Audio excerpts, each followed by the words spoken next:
मैं N K sir, आज मैं आप लोगों के लिए इलेक्ट्रोस्टैटिक्स क्लास 12 का बहुत ही मज़ेदार कॉन्सेप्ट के साथ मैं आप लोगों के लिए लेक्चर लेकर के आया हूँ। जैसा कि आप लोग देख सकते हो, चैप्टर है हमारा इलेक्ट्रोस्टैटिक्स, ठीक है।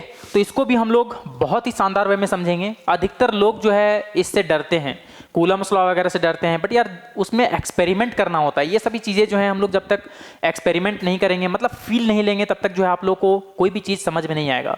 चलो यार, हम लोग बहुत ही बेसिक से एकदम स्टार्ट करने वाले हैं।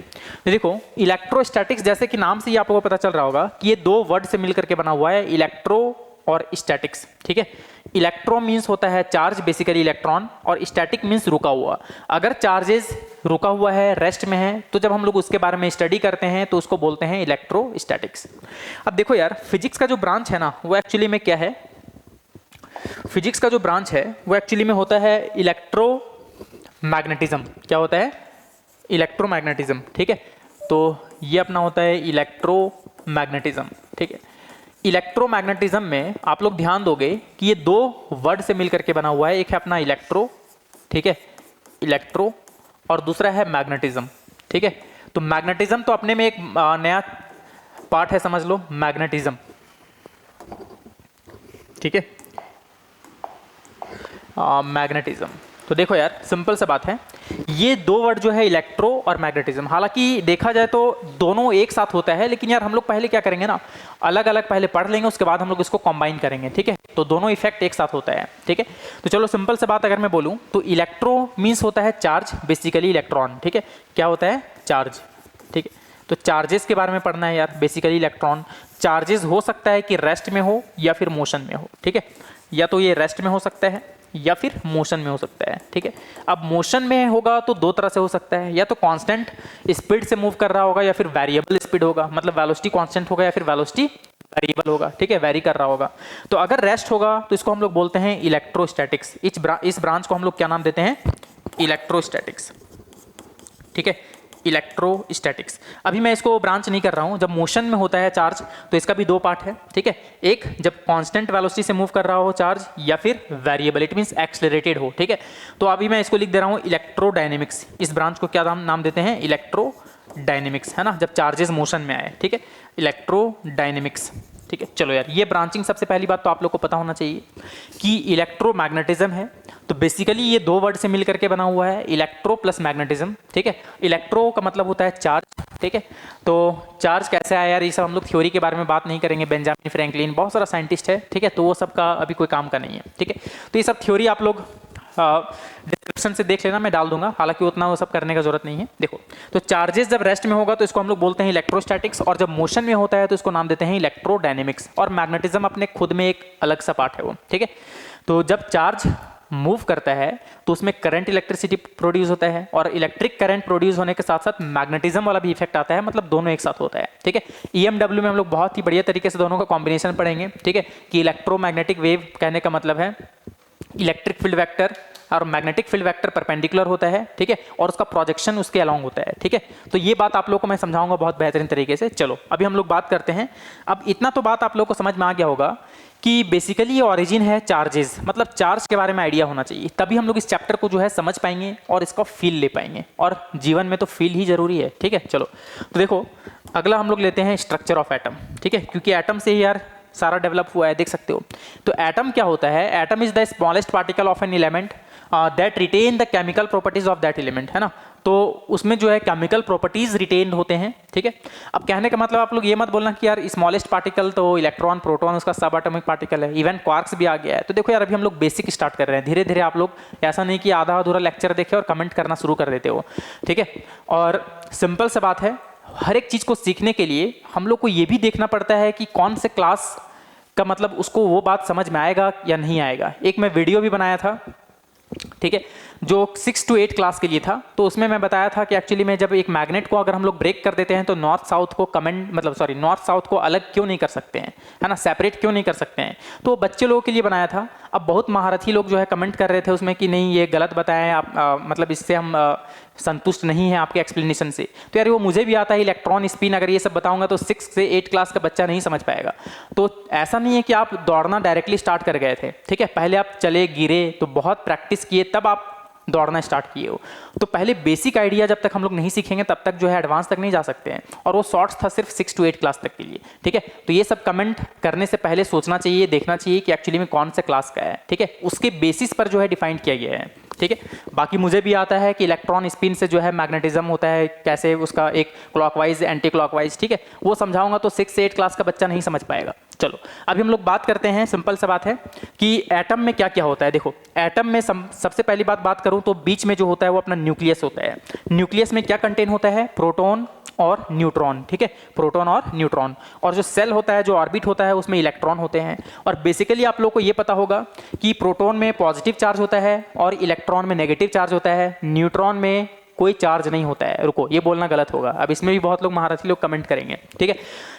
मतलब न्यूट्रॉन कहने का मतलब कोई भी चार्जेस नहीं है, मतलब नेट चार्जेस नहीं है यार, है ना। मतलब है कि उसमें जितना पॉजिटिव चार्ज है उतना ही नेगेटिव है, इसलिए एक दूसरे को कैंसिल आउट कर दिए हैं, नेट इफेक्ट उसका जीरो है, ये कहने का मतलब है, ठीक है।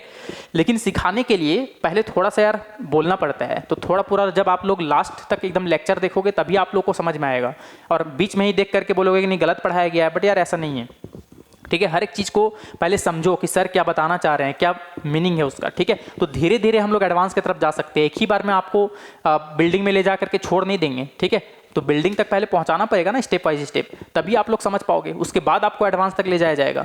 तो पहले तो हम लोग कुछ कुछ गलत बोलेंगे, फिर उसको बोलेंगे भी कि ये चीज़ गलत है, यहाँ पर हम लोग उसको सुधारेंगे, ठीक है। तो देखो, तो सब एटॉमिक पार्टिकल, ठीक है, एक एटम में क्या क्या होता है, न्यूट्रॉन होता है, प्रोटॉन होता है, ठीक है, और इलेक्ट्रॉन होता है एटम में, जिसमें कि न्यूक्लियस में प्रोटॉन और न्यूट्रॉन होता है। तो देख सकते हो प्रोटॉन में चार्ज कितना है, +1, ठीक है। +1 कहने का मतलब यार यहाँ पर ये यूनिट चार्ज है, यूनिट मतलब प्रोटॉन में उतना ही चार्ज होगा, जो कि वैल्यू कितना होता है 1.6 × 10⁻⁻19 कूलम, ठीक है। इसी को यूनिट चार्ज माना गया है, ठीक है।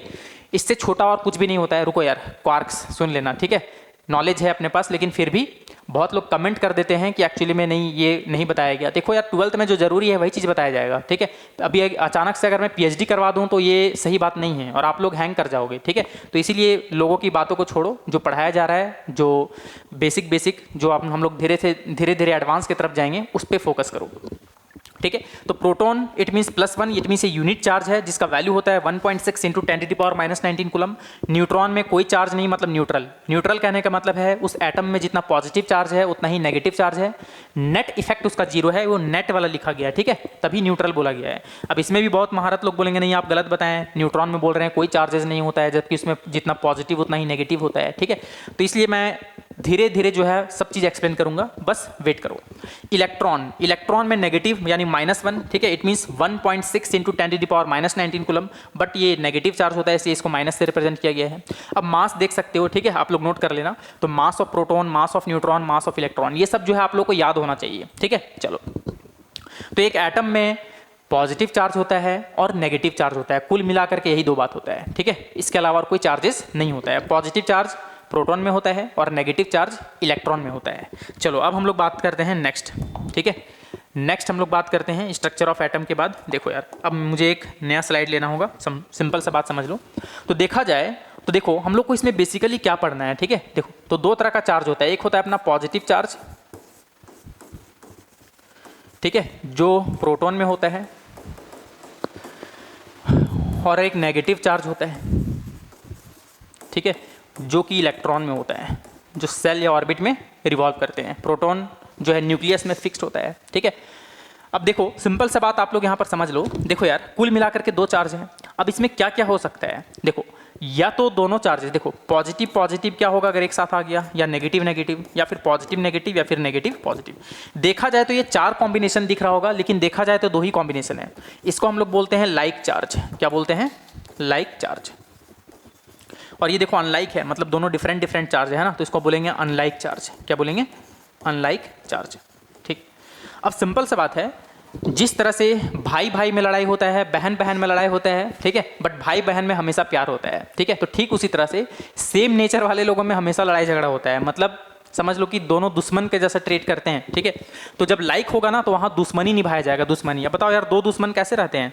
ये बोलेगा भाग दुश्मन, मेरे से दूर भाग जा, ठीक है, और ये भी इसको लतियाने का कोशिश करेगा, मतलब ये दोनों एक दूसरे को दूर भगाएंगे। उसी तरह से नेगेटिव नेगेटिव लाइक चार्ज है, तो ये दोनों भी रिपेल करेंगे, ठीक है, इसको बोलते हैं रिपल्सन, ठीक है। दुश्मनी को फिजिक्स के लैंग्वेज में क्या बोलेंगे? रिपल्सन। तो लाइक चार्ज जो है वो रिपेल करता है, ठीक है। और अनलाइक चार्ज, भाई बहन, ठीक है, या बहन भाई जो भी बोल लो, इन दोनों में हमेशा प्यार होता है, ठीक है, भले थोड़ा बहुत लड़ाई हुआ वो अलग बात है, ठीक है। तो पॉजिटिव, क्योंकि पता है कि 22-25 साल के बाद चल ही जाना है, ठीक है, ये एक लॉजिक होता है। तो देखो पॉजिटिव नेगेटिव में क्या होगा, हमेशा अट्रैक्शन होगा, क्या होगा, अट्रैक्शन, ठीक है, ये हमेशा अट्रैक्शन होता है, ठीक है। तो लाइक चार्ज एक दूसरे को रिपेल करते हैं और अनलाइक चार्ज एक दूसरे को अट्रैक्ट करते हैं। इतना बात तो आप लोगों को समझ में आ गया होगा। चलो अब देखो, अब हम लोग आते हैं डायरेक्टली प्रॉपर्टीज ऑफ चार्ज। चूंकि यार ये बेसिक है, अगर ये आप लोग नहीं समझोगे तो समझ लो कि आप लोगों को प्रॉब्लम होगा, ठीक है। तो सिंपल सा बात है, हम लोग इसको समझने वाले हैं, ठीक है।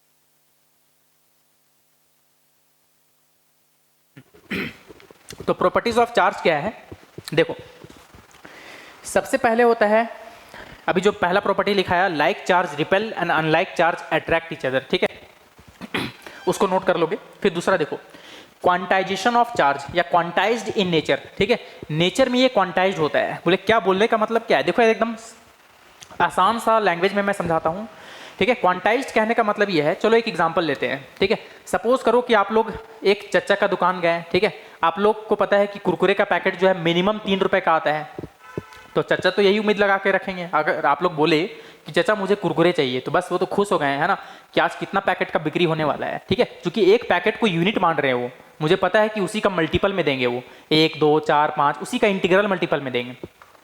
अब आप लोग ये बोल करके देखना चचा से कि चचा आधा पैकेट कुरकुरे दीजिए, तो 1.5 रुपये है मेरे पास, है ना, चप्पल उतार के मारेंगे, क्यों, क्योंकि उस वही यूनिट है, एक यूनिट है, उससे छोटा और कुछ नहीं किया जा सकता है, ठीक है।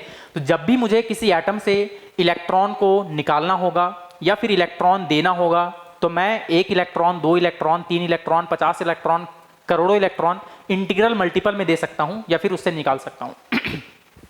कभी भी जो है फ्रैक्शन में नहीं निकाला जा सकता है, क्यों, क्योंकि वही यूनिट है। जिस तरह से एक कुरकुरे का पैकेट जो यूनिट है ना, वही इलेक्ट्रॉन को यूनिट माना गया है, जिसका वैल्यू होता है 1.6 × 10⁻⁻19 coulomb, that is unit charge, वही अपना क्या है, यूनिट चार्ज।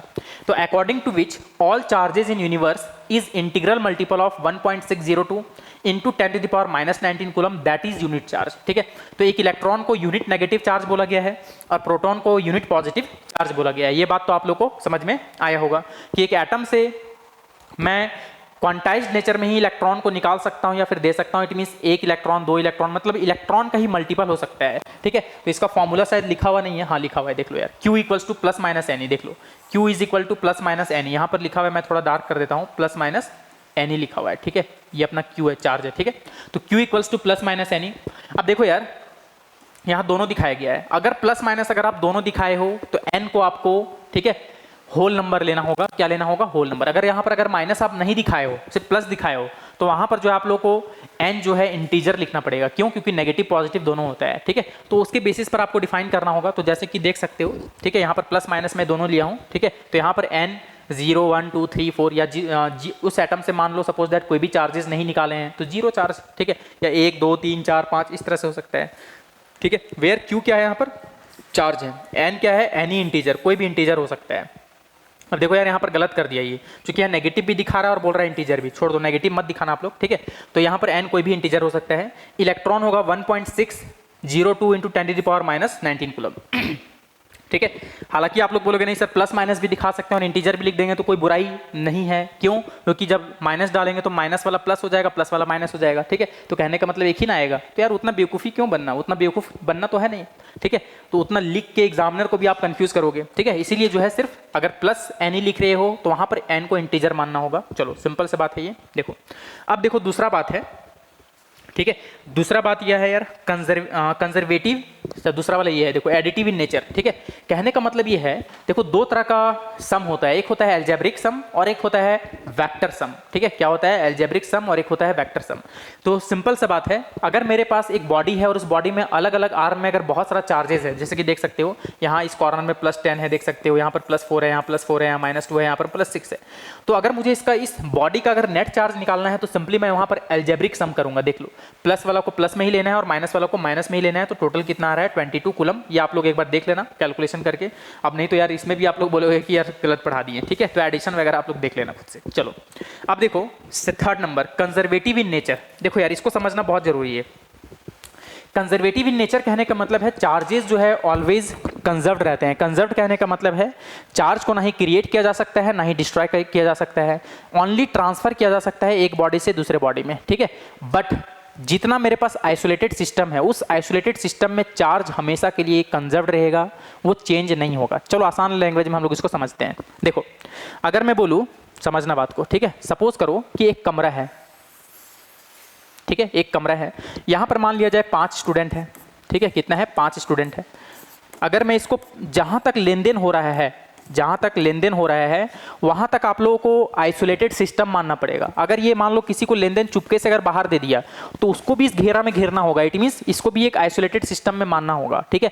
मतलब जहाँ तक लेन देन हो रहा है वो अपना आइसोलेटेड सिस्टम है। चलो अभी मैं मान के चल रहा हूँ कि इसी जो सर्कल बनाया हूँ इसी के अंदर जो है सारा लेन देन हो रहा है। सपोज करो कि इसके पास 20 रुपए है, इसके पास 40 रुपए, इसके पास 60 रुपए, इसके पास 80 रुपए, इसके पास 100 रुपए है, ठीक है। अब इनमें कुछ लेन देन हुआ, क्या हुआ, कुछ लेन देन हुआ, ठीक है। तो बताओ यार अगर इनमें कुछ लेन देन हुआ, सपोज दैट पहला इंसान था, ये दूसरा इंसान था, ठीक है, ये अपना तीसरा इंसान था, ये अपना चौथा इंसान था और ये अपना 5वां इंसान था, ठीक है। इसके पास मान लो 10 रुपए हो गया, इसके पास 50 रुपए हो गया, इसके पास 70 रुपए हो गया, इसके पास 60 रुपए हो गया, इसके पास 110 रुपए हो गया। अभी भी देखो यार, भले लेन देन में हर एक के पास चेंज हो गया, वो अलग बात है, लेकिन उस आइसोलेटेड सिस्टम में अभी भी पहले जितना पैसा था टोटल मिला करके बाद में भी उतना ही होगा, वो चेंज नहीं होगा, ठीक है। अगर मैं पूरा वर्ल्ड को आइसोलेटेड सिस्टम मान लूँ तो जो भी पैसा लेन देन हो रहा है तो पैसा हमेशा कांस्टेंट होगा, बट शर्ते कि मशीन से और भी कोई दूसरा प्रोडक्शन नहीं होना चाहिए उसका, ठीक है। भले आपके पास कम पड़ जाएगा, आप गरीब हो जाओगे, लेकिन जो आप पैसा किसी को दिए हो वहाँ तो बढ़ गया ना, तो टोटल अभी भी उस आइसोलेटेड सिस्टम में क्या है, पैसा हमेशा के लिए कांस्टेंट है, ठीक है। तो ये बात आप लोग को समझ में आना चाहिए। देखो तो 20 + 40 60, 60 60 120, 120 और 220, 220 और 80 300, तो 300 पैसा था, रुपए था इसके पास। 50 10 60, 60 60 120, 120 और 220 230 और 30 70 कितना हो गया 300। देख लो अभी भी 300 है। तो यार इसके जगह में चार्ज मान लो, क्या दिक्कत है। अगर मान लिया जाए मेरे पास एक आइसोलेटेड सिस्टम है, चलो मैं नेक्स्ट में बताता हूँ, ठीक है। देखो अगर मेरे पास एक आइसोलेटेड सिस्टम है, सपोज करो कि यहाँ पर एक ए बॉडी है, एक बी बॉडी है, एक सी बॉडी है। इनके पास सपोज करो कि प्लस 20 कूलम चार्ज था, इसके पास माइनस 10 कूलम चार्ज था, इसके पास प्लस 50 कूलम चार्ज था, ठीक है। अब इनमें कुछ कुछ हुआ, अब कुछ कुछ का मतलब यार गलत मत समझना, ठीक है। कुछ कुछ मतलब कुछ चार्जेस का लेन देन हुआ, ठीक है, आपस में ये इसको दे दिया, ये इसको ले लिया, ऐसा कुछ हुआ होगा, ठीक है। तो सपोज करो कि अपना ए के पास जो है ना -10 हो गया, ठीक है। चलो -10 नहीं, चलो ले लेते हैं इसको, -60 हो गया। और बी के पास दे, सपोज करो बी के पास कितना है +30 हो गया। तो बताना है सी के पास कितना चार्ज होगा। तो बस कंजर्वेशन ऑफ चार्ज लगाना है कि charge can't be created nor be destroyed, है ना, always only transfer from one body to another body, ठीक है। चार्जेस ऑलवेज कंजर्व होता है इन एन आइसोलेटेड सिस्टम, ठीक है। तो देखो अगर मैं इसको आइसोलेटेड सिस्टम मानता हूँ तो पहले कितना चार्ज था यार 20 50 70, 70 में 10 चला गया 60, देख लो पहले +60 था। अब इसमें कर लो, देख लो इसमें बताना है कि कितना चार्ज होगा, तो देख लो -60 + 30 + x, तो -60 + 30 हो गया -30 इधर आकर के +30, यानी x का वैल्यू कितना हो जाएगा 60 + 30 90। तो यहाँ पर चार्ज होना चाहिए +90, तभी जो है ये कंजर्वेशन ऑफ चार्ज को फॉलो करेगा। तो ऐसा क्वेश्चन भी पूछ सकते हैं, है ना, कोई अननोन वैल्यू दे देगा और वहाँ पर फाइंड आउट करना है। तो सिंपली आप लोग को इतना दिमाग लगाना है कि conservation of charge can't be created nor be destroyed, only transfer from one body to another body, है ना। In an isolated system charge always in conserved, है ना, हमेशा वो क्या रहेगा कंजर्व्ड में रहेगा, मतलब कभी बढ़ नहीं सकता है, कभी घट नहीं सकता है, ठीक है। उस आइसोलेटेड सिस्टम में हाँ किसी इंडिविजुअल के पास बढ़ और घट सकता है, ठीक है, लेकिन कभी भी जो है वो मतलब टोटल आइसोलेटेड सिस्टम में पहले जितना था बाद में भी उतना ही रहेगा। चलो बहुत बढ़िया। अब क्या करें, अब सिंपल सा बात है अब देखो प्रॉपर्टीज ऑफ चार्ज में आते हैं अपना, ठीक है। देखो अब अगला है, देख लो अगला है ये वाला, ठीक है। चार्ज कैसा क्वांटिटी होता है, स्केलर क्वांटिटी होता है। कैसा क्वांटिटी होता है, स्केलर क्वांटिटी, ठीक है। तो सिंपल सा बात है, चार्ज स्केलर क्वांटिटी ये कहने का मतलब है ये डायरेक्शन पे डिपेंड नहीं करेगा, ये सिर्फ और सिर्फ मैग्नीट्यूड पे डिपेंड करता है, ठीक है। चार्जेस को कोई मतलब नहीं है, जैसे कि यहीं पर बताया कि ये एडिटिव नेचर को फॉलो करता है ना, सॉरी एडिटिव नेचर कौन सा होता है, एल्जेब्रिक सम को फॉलो करता है, ये वेक्टर सम को फॉलो नहीं करता है कि अलग अलग डायरेक्शन में है तो कैंसिल आउट हो जाएगा, नहीं। तो सिंपली हम लोग जो एल्जेब्रा वाला जो सम करते हैं एल्जेब्रिक सम, उससे हम लोग को ऐड कर देना है। इट मीन्स ये स्केलर क्वांटिटी है, ये डिफाइन हो रहा है, सिंपल सा बात है, ठीक है। तो अब देखो अगला होता है, इसको हम लोग बोलते हैं, यहाँ पर ये लिखा नहीं है, ठीक है, तो इसको बोलते हैं इनवेरिएंट इन नेचर। इसका लिख लेना, इस प्रॉपर्टी को बोलते हैं इनवेरिएंट, ठीक है। इनवेरिएंट इन नेचर कहने का मतलब ये होता है यार कि चार्जेस अगर मान लिया जाए मेरे पास इस पेन में चार्ज है 10 कूलम, इसको मैं चाहे रेस्ट में रखूँ या फेंक दूँ, ठीक है, तो भी जो है इसका चार्ज में कोई भी वैल्यू में चेंजेस नहीं होगा, ठीक है। हाँ, मास में चेंज होता है। देखो मैं थोड़ा सा आइडिया देता हूँ इसका, ठीक है। मास होता है m = m0 by root under में 1 - v²/c²। अगर इस बॉडी का जो मास है, इस बॉडी का जो मास है, अगर मैं सपोज अभी रेस्ट में इसका कुछ और है, इसको हम लोग रेस्ट मास को m0 से दिखा रहे हैं, अगर इसको कुछ वेलोसिटी दे दूं तो इसका मास चेंज हो जाएगा, ठीक है। बट अनुमान हम लोग को ये फील क्यों नहीं होता है, क्योंकि यार ये बहुत कम चेंजेस होता है जो कि हम लोग उसको फील नहीं करते हैं। अगर लाइट के स्पीड का कंपैरिजन में अगर हुआ तो ये चेंजेस आप लोगों को दिखाई देगा, ठीक है। तो लाइट का स्पीड में जाना पॉसिबल नहीं है, ठीक है, तो इसीलिए हम लोग उसको फील नहीं कर पाते हैं। लेकिन चार्ज यार, चार्ज जो होता है ना, वो चार्ज जो है चाहे बॉडी रेस्ट में हो या मोशन में हो, चार्जेस का वैल्यू में कोई इफेक्ट नहीं पड़ेगा, लेकिन हाँ मास का वैल्यू में इफेक्ट पड़ेगा, मास चेंज हो जाएगा, ठीक है। तो मास डिपेंड करता है कि बॉडी रेस्ट में है या मोशन में है, लेकिन चार्जेस जो होता है किसी बॉडी में अगर जो चार्ज है, अगर मैं उसको रेस्ट में रखूं या मोशन में रखूं तो भी उसमें कोई चेंजेस नहीं होने वाला है, ठीक है। इसको बोलते हैं इनवेरिएंट इन नेचर। चलो अगला देखो, ठीक है। तो Q = IT होता है, करंट, इलेक्ट्रिक करंट आप लोग पढ़े हो, है ना, rate of flow of charge Q/T। तो यहाँ पर देख लो Q = IT होगा, हालांकि हम लोग इसको पढ़ेंगे। I का डायमेंशन देख लो, है ना, क्या होगा, A होता है या फिर I से भी दिखा सकते हैं, और T का तो T होता है, देख दो। तो Q का जो डायमेंशन होगा यानी चार्ज का, वो कितना होगा, 80 होगा, कितना होगा 80। और इलेक्ट्रिक करंट का ऐसा यूनिट तो आप लोग जानते हो, एम्पियर, ठीक है, या कूलम पर सेकंड देख सकते हो, कूलम सब पर सेकंड को ही एम्पियर बोलते हैं। टाइम का सेकंड होता है, चार्ज का कूलम होता है। इतना बात तो आप लोगों को पता होना चाहिए। चलो ये बात तो आप लोगों को समझ में आ गया। चलो कुछ और प्रॉपर्टीज देखते हैं। देखो यार, कुछ और प्रॉपर्टीज क्या है, देखो सिंपल सा बात है। अगर मैं बोलूँ कि मेरे पास ना 2 चार्ज है, Q1 चार्ज और ये रहा Q2 चार्ज, ठीक है। तो Q1 और Q2 के बीच में मान लिया जाए कोई डिस्टेंस था, ठीक है। तो Q1 और Q2 जब आसपास हैं तो Q1 जो है Q2 को कुछ फोर्स लगा रहा है, मान लो 100 न्यूटन का, Q2 भी Q1 को 100 न्यूटन का फोर्स लगा रहा है, ठीक है।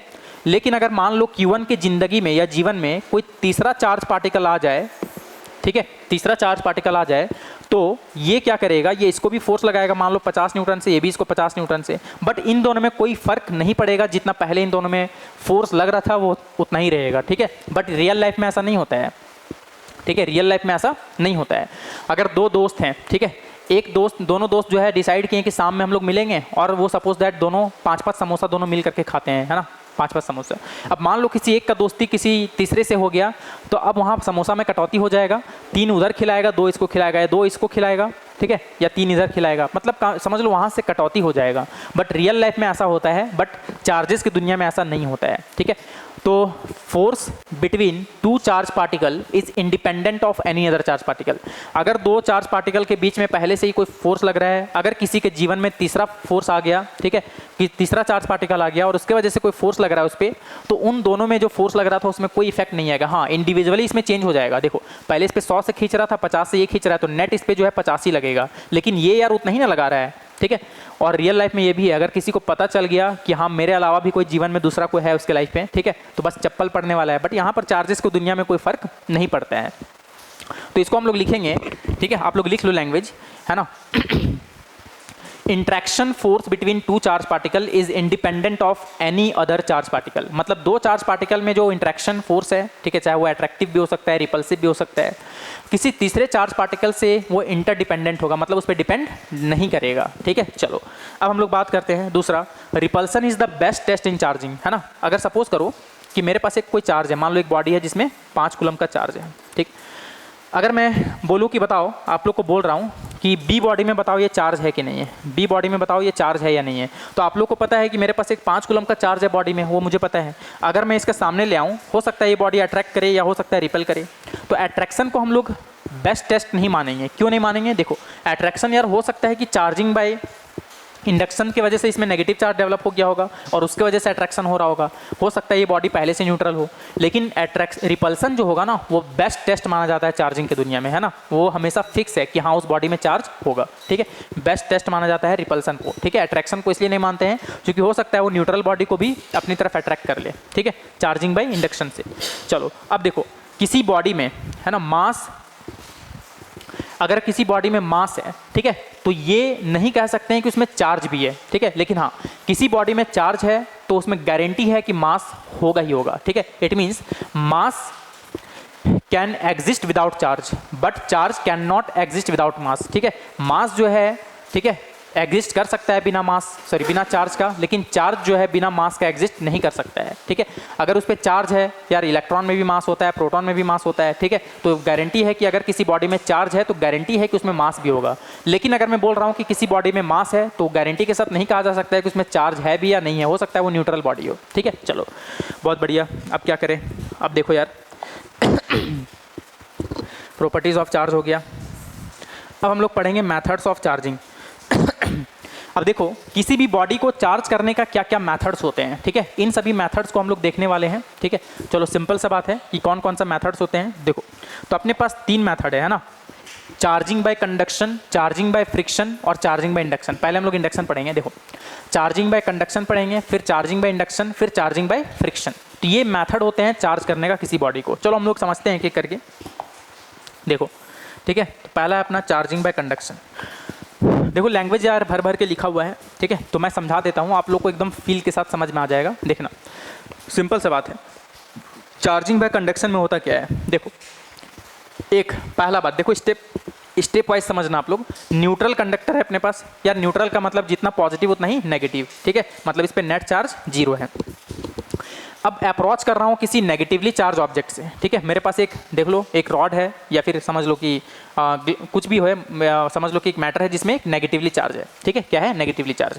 अब जैसे ही इसको यहाँ पर टच कराऊंगा तो बताओ यार क्या होने वाला है। देखो, टच कराऊंगा तो क्या होने वाला है, देखो नेगेटिव की तरफ सारा पॉजिटिव आ गया, ठीक है, और उधर नेगेटिव को ही रिपेल कर दिया, सेपरेशन हो गया। बट मुझे इसको टच करवाना है, जैसे ही टच कराऊंगा तो क्या होगा, इसमें इलेक्ट्रॉन एफिशिएंट है, इलेक्ट्रॉन इसमें ज़्यादा है और इसमें न्यूट्रल बॉडी है, तो हमेशा हायर पोटेंशियल से लोअर पोटेंशियल की तरफ मूव करेगा। तो यहाँ से इलेक्ट्रॉन का इसमें ट्रांसफर होगा और ये पॉजिटिव चार्ज को न्यूट्रलाइज कर देगा। सपोज करो कि इसमें +10 कूलम चार्ज था, +10 प्रोटॉन था, मान लो सपोज, ठीक है, +10 प्रोटॉन था और -10 इलेक्ट्रॉन था, तो दोनों एक दूसरे को बैलेंस कर रहे थे, इसलिए इसको न्यूट्रल बोल रहे थे।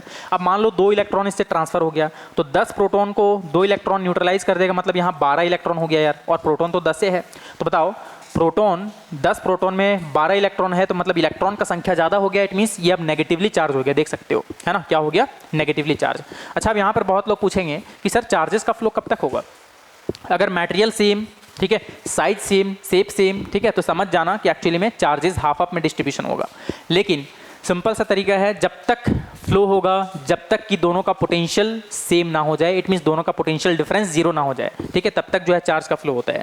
तो देखो यहाँ पर कुछ की पॉइंट्स दिया हुआ है। Electrons move from the negatively charge object to conductor. देखो नेगेटिव से कंडक्टर में जा रहा है क्योंकि कंडक्टर न्यूट्रल था, और हमेशा ही देखो इलेक्ट्रॉन एफिशिएंट है, इसमें इलेक्ट्रॉन डेफिशिएंट है, और किसी भी बॉडी से मैं इलेक्ट्रॉन को ही निकाल सकता हूँ या इलेक्ट्रॉन को ही डाल सकता हूँ। कभी भी पॉजिटिव चार्ज को ना ही एटम से निकाला जा सकता है, ना ही डाला जा सकता है। इतना बात तो आप लोगों को समझ में आना चाहिए। चलो ठीक है, ये बात तो आप लोगों को समझ में आ गया। अब देखते हैं नेक्स्ट, चार्जिंग बाय। अच्छा, आप लोग को ये मन में सवाल आ रहा होगा कि सर चार्जिंग बाय कंडक्शन क्या चार्ज का कंजर्वेशन को फॉलो करता है? तो हाँ, फॉलो करता है। क्यों? क्योंकि मान लो इसमें अभी -10 इलेक्ट्रॉन था, ठीक है, मान लो सपोज -10 इलेक्ट्रॉन था, इसमें 0 नेट चार्ज 0 था। अब मान लो 2 इलेक्ट्रॉन इसमें चला गया तो इसमें हो गया -8, और इसमें न्यूट्रल था तो इसमें -2 हो गया। तो अभी भी देखो -8 और -2 अभी भी इन आइसोलेटेड सिस्टम में 10 ही होगा, मतलब चार्जेस का वैल्यू चेंज नहीं हो रहा है। हाँ, किसी एक बॉडी से दूसरे बॉडी में ट्रांसफर हो सकता है, बट चार्ज जो है एक आइसोलेटेड सिस्टम में हमेशा कंजर्व रहेगा। ठीक है, चलो ये बात तो समझ में आ गया होगा। Charging by induction.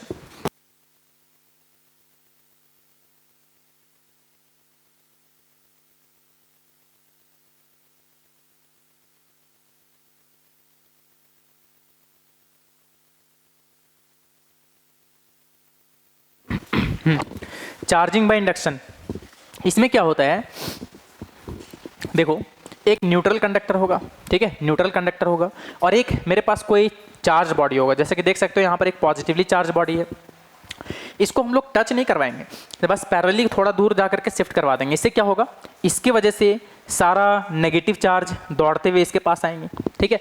हमेशा अगर अनलाइक चार्जेस हुआ यार, तो हमेशा क्या होता है, प्यार होता है, अट्रैक्शन होता है, तो ये इसकी तरफ अट्रैक्ट करेंगे, और यहाँ पर देखो, यहाँ पर आकर के सारा एक्यूमुलेट हो जाएंगे, ठीक है। और इस पॉजिटिव की वजह से उस जितना ये न्यूट्रल बॉडी में जितना पॉजिटिव था उसको क्या कर देगा, वो रिपेल कर देगा, और यहाँ देखो सेपरेशन हो गया नेगेटिव और पॉजिटिव के बीच में। ठीक है, अब इसको सामने रखूंगा। अब सिंपली यहाँ पर अर्थिंग कर देना है। अर्थिंग करने से क्या होगा, ये इलेक्ट्रॉन को यहाँ से ट्रांसफर करेंगे, है ना। अर्थ जो होता है ना, उसको इलेक्ट्रॉन का समझ लो ओशियन माना जाता है, बहुत ज़्यादा इलेक्ट्रॉन होता है उसमें, ठीक है। तो इलेक्ट्रॉन को ये यहाँ से ट्रांसफर करेगा और इस पॉजिटिव चार्ज को न्यूट्रलाइज कर देगा। अब सिंपली अब इसको छोड़ नहीं देना है, जैसे छोड़ दूंगा तो ये भी न्यूट्रलाइज, उससे ग्राउंड इसको पूरा का पूरा इलेक्ट्रॉन को अट्रैक्ट कर लेगा और फिर ये न्यूट्रल बन जाएगा। बात समझ रहे हो ना। तो सिंपली क्या करना है, इसको यहीं रखना है, और अर्थिंग कर देने से सारा इलेक्ट्रॉन इसको पॉजिटिव वाला को न्यूट्रलाइज कर देंगे, और इसमें अब नेट क्या बचेगा, नेगेटिव चार्ज बचेगा, ठीक है। तो देखो इसमें नेगेटिव चार्ज आ गया। तो सिंपली चार्जिंग बाय इंडक्शन में जो है ऑपोजिट काइंड ऑफ चार्ज आता है। अगर मेरे पास चार्ज बॉडी में पॉजिटिव है तो उस न्यूट्रल बॉडी में नेगेटिव आएगा, और चार्ज बॉडी में अगर नेगेटिव है तो उस न्यूट्रल बॉडी में पॉजिटिव आएगा, है ना। ऑपोजिट चार्जेस का डेवलप होता है। क्लियर, चलो। तो सिंपल सा बात है, देखो अब यहाँ पर कुछ बात नहीं है, आप लोग इसको नोट कर सकते हो। चलो मैं साइड हो जाता हूँ, ठीक है, आप लोग इसको नोट कर लो। चलो अब देखो, अब सिंपली चार्जिंग बाय फ्रिक्शन, देखो चार्जिंग बाय फ्रिक्शन क्या होता है यार, दोनों का दोनों बॉडी जो है न्यूट्रल रहता है। अब दोनों को रब करूंगा, ठीक है, तो रब करने से क्या होगा, एक में पॉजिटिव और एक में नेगेटिव चार्ज डेवलप हो जाएगा। बोले ये कोई बात तो नहीं हुआ, दोनों कंगाल था, दो कंगाल दोस्त को रगड़ देने से क्या दोनों के पास पैसा आ जाएंगे क्या, दोनों अमीर हो जाएंगे क्या। देखो यार यहाँ बात समझने की कोशिश करो, ठीक है, यहाँ पर हो क्या रहा है। तो देखो न्यूट्रल कहने का मतलब है कि इसका मतलब ये नहीं है कि एक्चुअली में उसमें नेट चार्ज जीरो है, नहीं, जितना प्रोटॉन उतना ही electron, it means net charge zero है ना। ऐसा नहीं कि उस पर पूरा मतलब चार्ज ही नहीं है उसमें, ठीक है। फिर से सुन लो, थोड़ा सा मेरा लैंग्वेज शायद गलत हो गया था, फिर से बोल रहा हूँ, ठीक है। न्यूट्रल कहने का मतलब ये नहीं है कि उसमें कोई चार्ज है ही नहीं, है नेट चार्ज जीरो है, इट मीन्स जितना पॉजिटिव है उतना ही नेगेटिव है। अब जैसे ही दोनों को रब करूंगा तो क्या होगा, उसका एटम जो है, कोई किसी का एटम जो है वीक होगा और किसी का एटम स्ट्रांग होगा, मतलब न्यूक्लियस और सेल से जो है अट्रैक्शन पावर ज़्यादा होगा। तो समझ लो अगर मेरे पास दो मुट्ठी है, एक मुट्ठी को ढीला रखा हूं और एक को टाइट, अगर दोनों को रब करूंगा तो ढीला वाला छूट जाएगा और इससे मैं पैसा लूट लूंगा, ठीक है। तो सिंपल सा बात है, वो मटेरियल पे डिपेंड करेगा कि किसका मटेरियल किस एटम से बना हुआ है, वो वीक है या फिर स्ट्रांग है, ठीक है। तो देखो यहाँ पर जैसा कि देख सकते हो, तो यहाँ पर जो अपना एक ग्लास रॉड है और एक इबोनाइट रॉड है, ठीक है। तो सिंपल सा बात है, नेगेटिवली चार्ज जो हो रहा है इसका मतलब इससे इलेक्ट्रॉन का ट्रांसफर हुआ है इलेक्ट्रॉन का ट्रांसफर हुआ है। तो हुआ क्या, इसमें जितना पॉजिटिव और नेगेटिव था इसमें भी जितना पॉजिटिव और नेगेटिव था, तो रब करने से क्या होगा, इसको हीटिंग इफेक्ट की वजह से इसको एनर्जी मिल गया और वहाँ से सेल से इलेक्ट्रॉन जंप कर गया और इस पर स्ट्रॉन्गर फोर्स था न्यूक्लियस का, तो ये इसको अट्रैक्ट कर लिया, ठीक है। तो सिंपली यहाँ से इलेक्ट्रॉन का ट्रांसफर हो गया, ठीक है। तो क्या हुआ, ये इलेक्ट्रॉन को जैसे ही लूज करेगा तो इसमें पॉजिटिवली चार्ज हो जाएगा और ये गेन किया तो इसमें नेगेटिवली चार्ज हो जाएगा। तो ग्लास रॉड में पॉजिटिव चार्ज आ गया और इबोनाइट रॉड में नेगेटिव आ गया, और इक्वल एंड ऑपोजिट चार्जेस आता है दोनों में, ठीक है। ये बात आप लोगों को ध्यान में देना है। और ये भी कंजर्व होता है, मान लो यहाँ से 2 इलेक्ट्रॉन गया, ठीक है, तो ये +2 हो जाएगा, ये -2 हो जाएगा। अभी भी पहले भी नेट कितना था, 0 था, बाद में भी 0 ही है। चलो ये बात तो आप लोगों को समझ में आ गया होगा। अब यहाँ पर आप लोग को एक चीज़ समझना है, ठीक है, कि क्या ये भी कंजर्वेशन ऑफ चार्ज को फॉलो करता है। चलो समझना है यार बात को, ठीक है, आप लोगों को फील के साथ समझ में आ जाएगा। सपोज करो कि मेरे पास एक एटॉमिक नंबर है जिसका 20 है, समझ लो। अगर ये न्यूक्लियस है, ये पहला सेल है जिसमें 2 इलेक्ट्रॉन है, ये दूसरा सेल है, ठीक है, 1 2 3 4 5 6 7 8, ठीक है, 8 इलेक्ट्रॉन। तीसरा सेल में 8, 1 2 3 4 5 6 7 और 8, और चौथा सेल में 2 इलेक्ट्रॉन, ठीक है, देख सकते हो, ठीक है। तो इसका एटॉमिक नंबर कितना है, 20, 2 8 8 8 8 16, 2 18 और 2 20, ठीक है। एक एटम है जिसका एटॉमिक नंबर है 16, ठीक है, पॉजिटिव है। पहला सेल में 2 इलेक्ट्रॉन है, दूसरा सेल में मान लो 8 इलेक्ट्रॉन, 1 2 3 4 5 6 7 8, तीसरा सेल में 8 8 16, ठीक है, 18 है मान लो, ठीक है, कितना है 18, ठीक है। चलो इसको मान लेते हैं 2 और 8 10 हो गया, और 2, चलो 8 एक और ले लो, ठीक है, कितना ले लो, 1 2 3 4 5 6 ले लो, चलो समझ लो, समझना। तो एक एटॉमिक नंबर अपना कितना है, एटॉमिक नंबर मैं यहाँ लिख दे रहा हूँ, ये है अपना 20 और इसका एटॉमिक नंबर कितना है, देख लो 2 8 10 और 6 16, एटॉमिक नंबर इसका कितना है 16 है। ठीक है, चलो ये बी एटम नाम दे रहा हूँ इसको। ठीक है, चलो इसको मैं नाम देता हूँ बी एटम। ठीक है, बी जो कि कितना है, एटॉमिक नंबर 16 है। ठीक है, तो देखो यार अगर मैं दोनों को रब करूँ, देख सकते हो इसका न्यूक्लियस से आउटर मोस्ट सेल से डिस्टेंस ज़्यादा है, इसका मतलब फोर्स कम होगा, इसका फोर्स क्या होगा, कम, इसका फोर्स क्या होगा, कम होगा। इसका देखो न्यूक्लियस से डिस्टेंस कम है आउटर मोस्ट सेल का, तो इसका डिस्टेंस क्या होगा, कम है। ठीक है, डिस्टेंस कम है तो फोर्स बहुत ज़्यादा होगा, ये स्ट्रॉन्गर फोर्स है। अब दोनों का अगर मैं रब कर दूं, अभी देखो दोनों न्यूट्रल है ना, ये भी न्यूट्रल है और वो भी न्यूट्रल है, जितना पॉजिटिव उतना ही नेगेटिव। दोनों को रब करने पे क्या होगा, देखो इसका वीकर फोर्स है तो क्या होगा, इससे 2 इलेक्ट्रॉन छूट जाएगा, ये 2 इलेक्ट्रॉन को क्या करेगा, लूज कर देगा। ठीक है, और ये दलिदर टाइप क्या करेगा, इसको गेन कर लेगा, 2 इलेक्ट्रॉन को ये गेन कर लिया क्योंकि इसका पावर ज़्यादा है। ठीक है, फोर्स ऑफ अट्रैक्शन न्यूक्लियस का ज़्यादा है तो ये गेन कर लिया। तो इसमें ए में तो आ गया अपना A2+ है ना, और बी में क्या आ गया 2- क्योंकि ये 2 इलेक्ट्रॉन लिया है, गेन कर लिया वो। ठीक है, तो देने वाला पॉजिटिव, लेने वाला नेगेटिव होता है। ठीक है, चलो ये बात समझ में आ गया। अच्छा ये बताओ किसका मास ज़्यादा होगा देखो अभी भी ये कंजर्वेशन ऑफ चार्ज को फॉलो कर रहा है। ठीक है, पहले भी नेट चार्ज दोनों में 0 था, अभी भी 0 है। क्यों, क्योंकि 2+ और 2- मिलकर के अभी भी 0 आ रहा है। ठीक है, तो कहने का मतलब ये भी जो है फॉलो कर रहा है कंजर्वेशन ऑफ चार्ज को। चलो बहुत बढ़िया। अब बताओ किसका मास ज़्यादा है, मास ऑफ ए या मास ऑफ A+, उसी तरह से मास ऑफ बी या फिर मास ऑफ B-, बताओ। देखो यार A से A+ कब बना होगा, A से A+, सॉरी 2+ है ना, चलो मैं 2+ लिखता हूँ, हाँ, और यहाँ 2-, ठीक है 2-, हाँ। A से A2+ कब बना होगा, जब ये अपने से 2 इलेक्ट्रॉन को निकाल दिया होगा। इट मीन्स अगर बोलूँ कि आपका बॉडी वेट कुछ है, अगर आप अपना हाथ डोनेट कर दो किसी को तो आपका बॉडी वेट घटेगा ना, तो ठीक उसी तरह से यार इसका मास कुछ था, इलेक्ट्रॉन को लूज कर दिया, इलेक्ट्रॉन में भी मास होता है। ठीक है, भले बहुत कम होता है लेकिन होता है, तो इसका मास कम हो गया होगा कब, जब A2+ बना होगा, है ना। तो इसका मास ऑफ A ज़्यादा होगा मास ऑफ A2+ के कंपैरिजन में। अब ये बताओ इसका मास पहले mb था, अब ये 2 इलेक्ट्रॉन लिया है तब 2- बना हुआ है, इसका मतलब इसमें इलेक्ट्रॉन ऐड हो गया, मतलब इसका मास बढ़ जाएगा, तो Mb2- वाला का मास ज़्यादा होगा। ठीक है, ये बात आप लोगों को समझ में आना चाहिए। तो देखो यार ये इलेक्ट्रोस्टैटिक्स का कुछ कॉमन और बहुत ही फास्ट वे में बताया। अब देखो कूलम्स लॉ से सबसे मेन होता है, लेकिन इससे पहले मैं डिस्ट्रीब्यूशन बताऊंगा, है ना, difference between mass and charge. ठीक है, तो चलो नेक्स्ट लेक्चर का आप लोग वेट करो। ठीक है, उस वीडियो में फिर हम लोग जो है बहुत ही शानदार वे में सीखेंगे। ये तो अपना बेसिक बात था जो कि सबको पता भी होना चाहिए और पता भी होता है। चलो उम्मीद करता हूं कि आप लोग को ये वीडियो बहुत ही अच्छा लगा होगा। अब नेक्स्ट वीडियो के लिए हमारे साथ बने रहें, मिलते हैं नेक्स्ट वीडियो में। Thank you.